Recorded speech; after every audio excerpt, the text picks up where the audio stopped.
Hoje a gente vai mergulhar num texto que, olha, à primeira vista parece até um manual de campo sobre anjos. Um manual de campo é uma boa definição. A Hierarquia Celeste, de um autor bem misterioso, conhecido como Dionísio Areopagita. A obra basicamente se propõe a mapear o invisível, sabe? Organizar os seres celestiais num tipo de organograma cósmico. Uhum. Mas a nossa missão aqui, eu acho, vai um pouco além de só listar os 9 coros de anjos. A gente quer entender a lógica por trás disso. Exato. E se essa estrutura toda não for só sobre o céu, mas sim um mapa de como qualquer ideia complexa viaja da sua fonte, da sua origem, até a mente de todos nós. Vamos explorar um pouco essa teoria. É uma ótima forma de colocar a questão. Porque o texto é exatamente isso. É uma meditação profunda sobre a transmissão do conhecimento. Transmissão, boa palavra. O autor parte de um princípio que é fundamental. A realidade divina é una, é simples, é pura luz. Só que nós, com as nossas mentes limitadas, a gente não consegue captar essa simplicidade toda de uma vez. É muita informação. Muita. Então, como essa luz chega até nós? Ela precisa ser refratada, dividida, traduzida em símbolos, e mediada por uma cadeia de seres. É uma tentativa de construir uma ponte, um caminho de mão dupla. Mão dupla. Como assim? A sabedoria desce de Deus, mas a estrutura também nos mostra como a gente pode se elevar em direção a Ele. Certo. Então vamos começar por essa palavra central, hierarquia. Hoje em dia essa palavra tem um peso, né?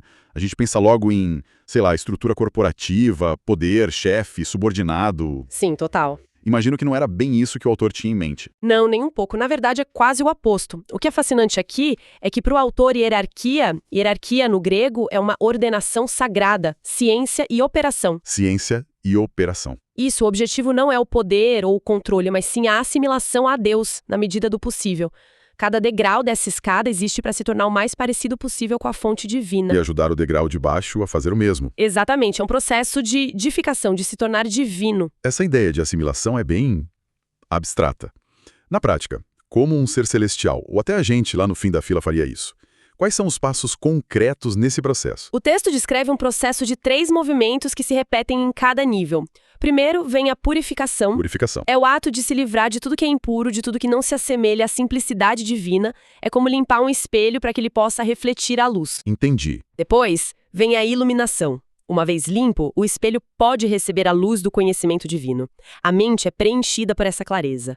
E, por fim, o aperfeiçoamento. E o que seria esse aperfeiçoamento? É atingir a plenitude desse conhecimento, compreender os mistérios sagrados e se tornar, por sua vez, uma fonte de luz para o próximo nível. Peraí, deixa eu ver se eu entendi a lógica. Então a hierarquia mais alta, o topo, é purificada, iluminada e aperfeiçoada direto por Deus. Exato. E aí o trabalho dela é purificar, iluminar e aperfeiçoar a segunda hierarquia, que faz o mesmo com a terceira e assim por diante, até chegar na gente, é isso. Exatamente isso. É uma cascata de sabedoria. A regra de ouro do texto é que os inferiores são sempre elevados aos mistérios divinos por meio dos superiores. Nada nos chega de forma crua. Certo. Mas isso me leva a uma questão. Essa estrutura em cascata, ela me soa um pouco burocrática, talvez? Ineficiente? Por que Deus não se comunicaria direto com todo mundo? O texto justifica essa necessidade de intermediários? Ele justifica. E essa é uma das ideias mais poderosas do livro. A questão não é eficiência, é proporcionalidade. Proporcionalidade. Pensa na luz do sol. Na intensidade total dela, ela pode nos cegar. A gente precisa de filtros, como a atmosfera, para recebê-la de uma forma que nos nutra. Faz sentido. Para o autor, a verdade divina é assim, intensa demais para nossa percepção direta. Os anjos agem como esses filtros. Cada nível hierárquico traduz a intensidade da revelação para uma linguagem que o nível seguinte consegue suportar. E compreender. Sem esses mediadores, a luz divina seria um brilho ofuscante e não uma fonte de conhecimento. Entendi. É como tentar explicar física quântica para uma criança de 5 anos. Você não usa as equações, você usa analogias, desenhos. Você traduz. Perfeito. E é aqui que a coisa fica realmente interessante, porque o autor parece levar essa ideia de tradução a um extremo. Ele defende que o divino é revelado por símbolos, mas não por símbolos óbvios. Não mesmo. Ele usa leões, bois, águias, e chega a dizer que o divino pode ser descrito até na forma de um verme. Por que usar imagens tão terrenas e, assim, às vezes até grotescas, para falar do celestial? Essa é a genialidade psicológica do texto.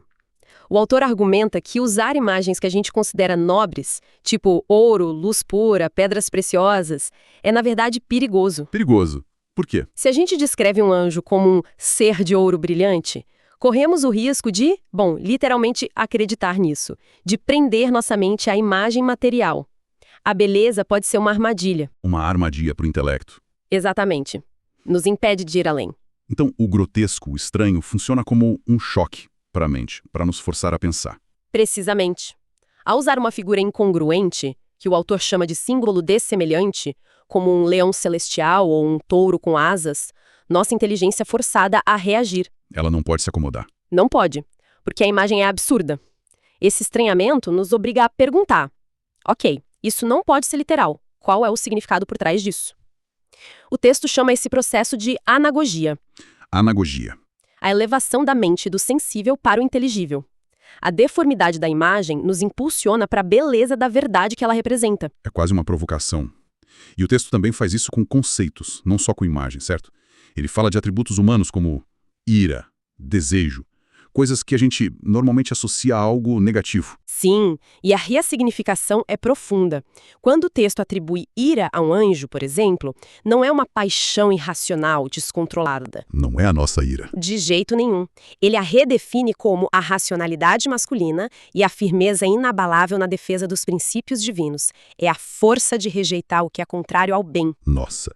E o desejo? Da mesma forma, a concupiscência, o desejo, não é carnal. É um divino amor pelo imaterial, um anseio constante e focado na contemplação da beleza pura. É um desejo que eleva, não que rebaixa. Isso é uma reviravolta completa no significado. Então, beleza. Já entendemos o porquê da hierarquia e a lógica por trás da linguagem simbólica. Agora vamos ao organograma, quem está em cada andar. O autor divide tudo em 3 grandes hierarquias com 3 ordens em cada uma. Exato, um sistema perfeito de 9 coros. No topo, a primeira hierarquia, o círculo mais interno, que bebe direto da fonte. Eles recebem a iluminação sem intermediários, do que o autor chama de tearquia. O princípio divino. Isso. A primeira ordem são os serafins. O nome deles significa incendiários ou queimadores. Incendiários. Eles são puro movimento, um ardor perpétuo em torno de Deus, purificando tudo com seu fogo. Uau. E ao lado deles, os querubins. Eu conheço esse nome, mas geralmente a gente associa com anjinhos bochechudos, né?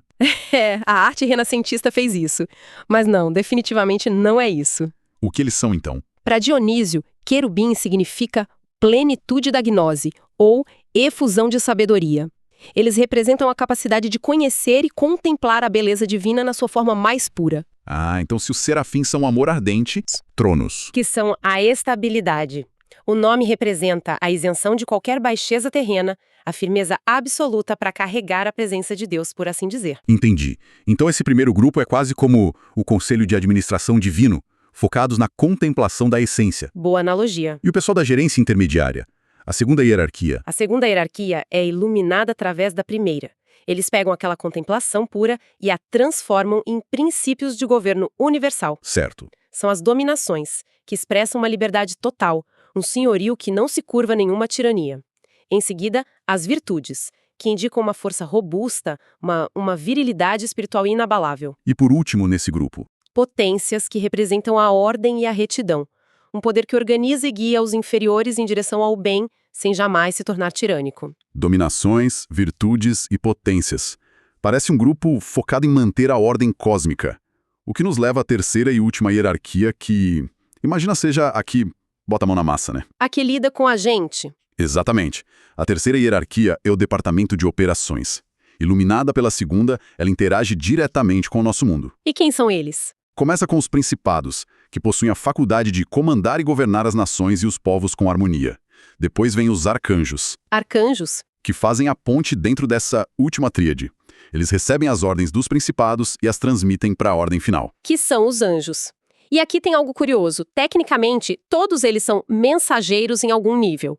Mas só o último grupo leva esse título. Por quê? Porque a função deles é a mais específica para nós. A palavra grega ângelos significa literalmente mensageiro. Ah, claro. Enquanto os outros transmitem mensagens entre as ordens celestiais, os anjos são a ordem que se revela à humanidade. São eles que fecham o ciclo, entregando a mensagem já traduzida e adaptada diretamente aos profetas e a nós. Eles são a ponta final dessa longa cadeia. Ok, agora que a gente tem um mapa, podemos voltar aos símbolos. Se a gente conectar tudo, Aquelas imagens de animais e objetos devem fazer muito mais sentido, como se fossem a descrição do cargo de cada um. É a chave de leitura perfeita. As imagens não são decorações, são um dicionário de atributos.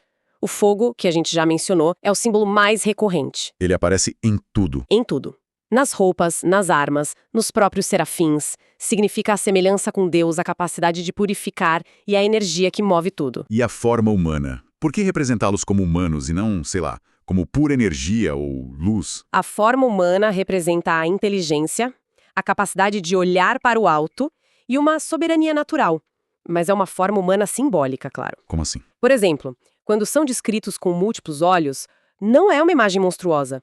É um símbolo da capacidade de contemplar a luz divina de forma plena. Os pés e as asas simbolizam a rapidez, o movimento incessante em direção ao divino. E os animais? O leão, o touro, a águia, o que eles representam nesse dicionário? Cada um tem uma função específica. O leão simboliza a força, a realeza, um poder indomável que protege a verdade. Ok. E o touro? O touro representa o vigor, a força para abrir sulcos no campo do intelecto, preparando a mente para receber as chuvas divinas do conhecimento. Nossa, é muito poético isso, uma metáfora agrícola para o pensamento? Fala de cavalos que simbolizam a obediência, a docilidade, e as cores deles importam. O branco é a luz, o vermelho é o poder do fogo e o preto simboliza o mistério, o arcano. É um universo visual completo. E os objetos que eles carregam, as espadas, os cetros? Também tem função. As vestes de fogo ou brilhantes indicam sua natureza luminosa. Os cintos que usam representam a conservação de seus poderes, mantendo a energia focada. E as espadas? As varas, cetros ou espadas simbolizam a função de guiar, de governar e, o que é crucial, de separar e discernir. Separar a verdade da falsidade, o bem do mal. Entendi. Cada detalhe da iconografia que a gente conhece vem em grande parte daí. Vem dessa visão. Então, se a gente amarrar todas as pontas, o que a hierarquia celeste nos oferece não é só uma lista de anjos, é a visão de um cosmos perfeitamente ordenado, não por poder, mas por um propósito de transmissão. Exato. Transmissão de conhecimento. É um universo onde a verdade divina flui em cascata, sendo traduzida em símbolos cada vez mais concretos para que no final algo daquela luz original e ofuscante possa nos alcançar de uma forma que a gente consiga entender. Exatamente. E essa ideia de transmissão hierárquica do conhecimento é de uma relevância impressionante. Ela nos força a pensar sobre como toda a sabedoria é de fato mediada. Quase nada chega a nós de forma pura. Sempre passa por intérpretes, sejam eles anjos, profetas, ou, no nosso mundo, cientistas, professores, jornalistas, artistas. Cada nível na cadeia traduz. Tradução. Isso me deixa pensando. O texto descreve uma estrutura cósmica para a revelação divina. Mas se a gente aplicar essa lógica ao nosso mundo de hoje, as grandes ideias científicas, filosóficas, artísticas, elas não chegam até nós de uma forma muito parecida. É um ótimo paralelo. Elas não passam por uma espécie de hierarquia que vai do gênio criador, passa pelos especialistas que decodificam, até os divulgadores que traduzem para o grande público. E o que será que se ganha e o que se perde em cada etapa dessa tradução?